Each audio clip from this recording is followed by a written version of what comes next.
دوزتوا النهار ديال العيد، تعيدوا تعاودوا ان شاء الله بالصحه والسلامه وطول العمر، وباش ما تمنيتوا يا ربي بالسعاده والهناء للجميع يا رب. اليوم بغيت نشارك معكم لقطات من نهار ديال العيد، يعني من الصباح حتى العشيه كيفاش كندوزو هكذا. غير بعض اللقطات بغيت نشاركهم معكم. هنا اول حاجه كنديرها ملي كنفيق الصباح قبل ما كيجيو يعني الناس من المصلى، كنفيق شوي بكري وكندير المسمن. ضروري انا عندي في نهار ديال العيد الاضحى، حيت كياكلوا به البلفاف. كما كتشوفوا معايا راه كندير مسمن هكذا اللي كيجي شويه غليظ، كندير وحده في وحده باش كيجي ناشف، هو اللي كناكلوا به بلفاف ديال الصبح ديال العيد. صافي كما كتشوفوا معايا هنا من بعد ما كنسالي المسمن، يعني كندير هكذا واحد الكميه وكندوز باش كنعجن يعني الخبز هكذا ديال الدار عادي. درت معكم غير هكذا مقتطفات كنطيبو حتى هو يعني على بكري باش هكذا كيبقى غير الوقت ديال الذبيحه وديال ديك الروينه ديال العيد نتوما عارفين كتكون شويه مدروكه. انا بغيت نشارك معكم المسمن كيفاش كيجي تبارك الله. راه كيجي مورق من الداخل، يعني ماشي غليظ راه كيجي معجن، بالعكس كيجي مورق. انا كنتعمد نديرو هكذا على حساب يعني غادي ناكلوه بديك الطريقه مع الكبده، ما كيجيش ميدم، كيجي ناشف.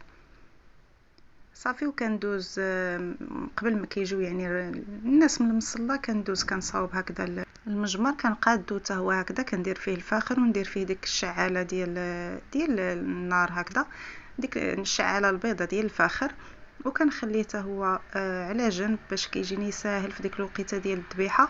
كتكون يعني الروينه وكيكون بزاف ديال اكثر اللي عنده يدو بوحدو، فضروري يدير هاد الخدمه هذه يسبقها من قبل. كما قلت لكم كنوزع هاد الشعاله بهاد الطريقه هذه باش كيجيني ساهل، يعني غير كنشعلها وصافي.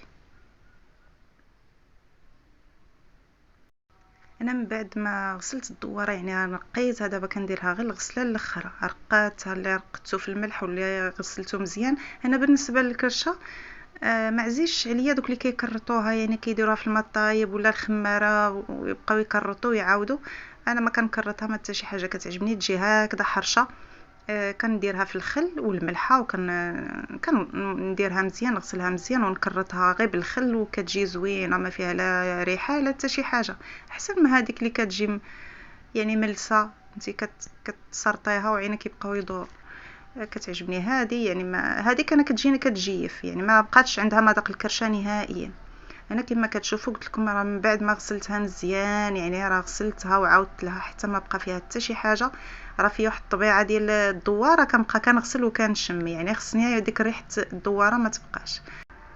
صافي هنا بالنسبه للمصا انا كنغسلهم بوحدهم، يعني هنا راه صافي راهم ناشفين مقادين مصاوبين مقلوبين مغسولين على حقهم وطريقهم. كنغسلهم بالملحه واحد 3 المرات، كنبقى كنحك فيهم يعني مزيان حتى ديك العصاره ديالهم كامله ما كتبقاش، حتى كينشفوا يعني كتحاديهم بيدك كتلقاهم ناشفين ما فيهم حتى شي حاجه. عاد كندير لهم الخل، واحد الكميه ديال الخل، وكنغسلهم مزيان حتى كيبيضوا يوليو كيشعلوا. عاد كنرتاح، عاد كنحس بهم راهم يعني مزيانين. صافي كما كتشوفوا معايا كنكمل هاد المصان هكذا، كندير لهم التشليله الاخرى. كما كتشوفوا راه الماء صافي يعني راه تنقاو، ما دابا غير درت لهم ديك التشليله الاخرى في الاخر صافي، وغادي نجمعهم ونخليهم يستقطروا. صافي الاجواء ديال العيد راه كدوز هكذا. بالنسبه للكبده ما بغيتش نشاركها صراحه، يعني بزاف اللي ما عيدوش وكيبقى العيد عندنا ديك الصبحيه ديك الكبده وداك البولفاف وديك هذاك التشنشيط ديال الصباح وصافي، ما بغيتش نشاركو صراحه هكا. المهم هكذا جاتني صافي. دابا من بعد ما ساليت الكبده حتى الراس هو غسلته قطعناه وصاوبته، ما صورتوش، ما بانليش هنايا في الفيديو ما صورتوش. صافي من بعد ما كنسالي الشغالات ديالي كاملين كندوزو من بعد اللحم ما نشف، وهذاك خصنا دابا نقطعوه.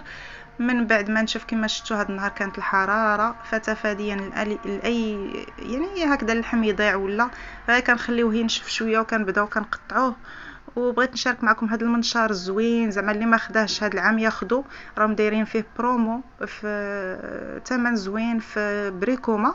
يعني اللي بغى تاخدوه وتخبيوه راه زوين بزاف، نفعنا حنا مولفين كنديو هذا الشيء للجزار هو اللي كيقطعو.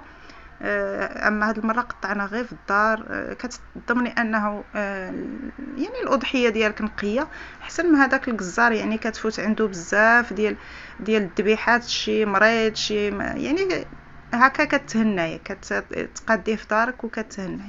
صافي، هذه غير واحد الالتفاته. نتمنى هذا الفيديو ينال الاعجاب ديالكم، ما تنساوش اللايك والاشتراك الى عجبكم الفيديو، وكنتمنى لكم عيد مبارك سعيد، العقبه العام الجاي ان شاء الله. مع السلامه.